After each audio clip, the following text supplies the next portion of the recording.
Welcome to the November 12th edition of Give Me 5 Minutes with Fort Smith City Director Neil Martin, where we talk about the events that happened last week and we look ahead to what's coming this week. So let's go ahead and get after it. Give me 5.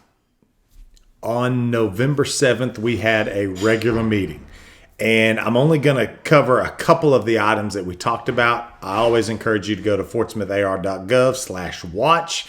There you can see the full agenda. You can see how your directors voted, or you can watch all or some of the meeting. Pretty much we were unanimous across the board, 6-0 or 7-0, depending on some of the votes. A couple areas that we disagreed on was waiving parking meter rates from November 24th. And there was an amendment added to it to where we moved the end date to be March 31st. So it'll be November 24th through March 31st. As it was presented to us, it was November 24th through January 5th, just to cover Christmas.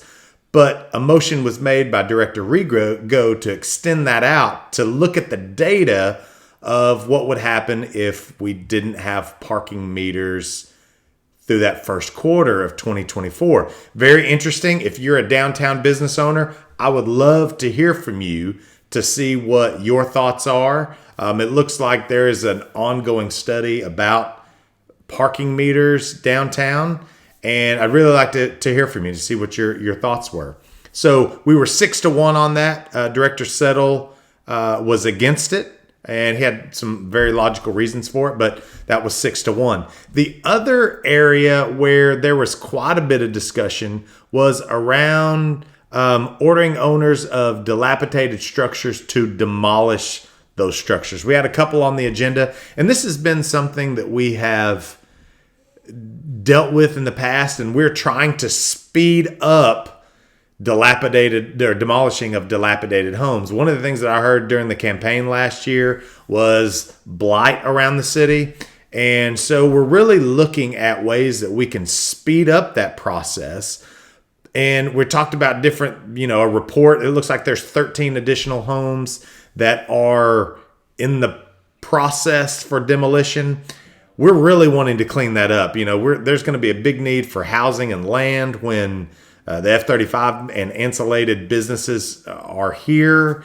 And so we're trying to clean up those blighted areas. It raises property values for everybody if those areas are cleaned up. So we're really trying to work on that. There was a lot of discussion. I would encourage you to pay attention to that or watch that to see what that discussion was. But I believe the board, through the discussions we've had from our strategic session, we really want to clean up blighted areas around the city. It's a strategic priority of the board. So that's one of the things that we spent quite a bit of time talking about. But outside of that, everything, CIP plans, transit asset management plan, and some various other things, we were all unanimous. But check it out. Check out the agenda. Watch the things we talked about so you can know a little more about everything that was on that agenda. This Tuesday, on November 14th, we have a regular meeting. Not a study session, a regular meeting. And as always, it's at 101 North 2nd Street. That's the Blue Lion. So I encourage you to come out and be a part and participate in some of the proceedings.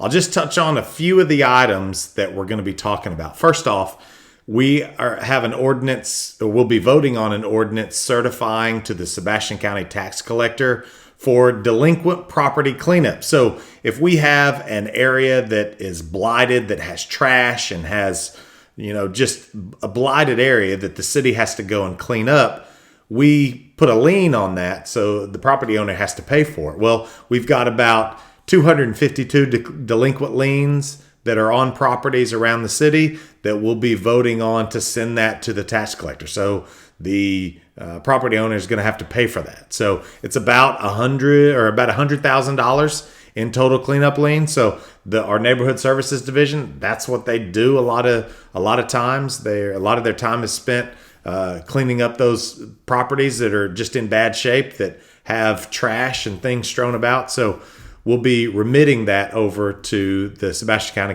tax collector. We will also be voting for implementation of the 5-year 1/8 cent sales and use tax for Parks and Rec. We tabled this last week. Now it's coming back before the board after additional discussion by the Parks Commission. We will have final payment to Goodwin and Goodwin for construction of Carolan Cross Park improvements.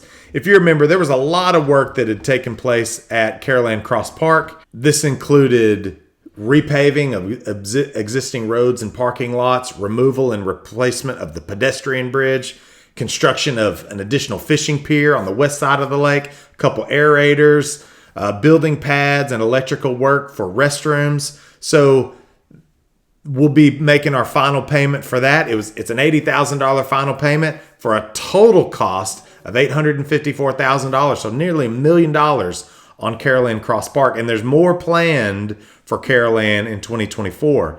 And then finally, something coming before us to declare an exceptional situation and waive competitive bidding requirements for the purchase of Big Belly Smart Max / Smart Double stations for downtown Fort Smith. This is $212,000 in beautified trash receptacles that continue to be a problem due to scavenging and destruction of existing trash receptacles by the transient population. So additional problems associated with that. So these are trash and recycling stations.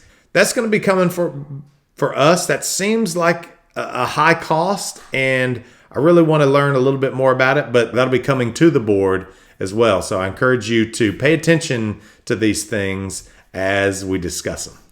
That's it for this week's Give Me 5. I hope the information was informative and made you better aware of the items in front of your board of directors. Thank you for taking the time out of your day to watch this video, and we will do it again next week on Give Me 5.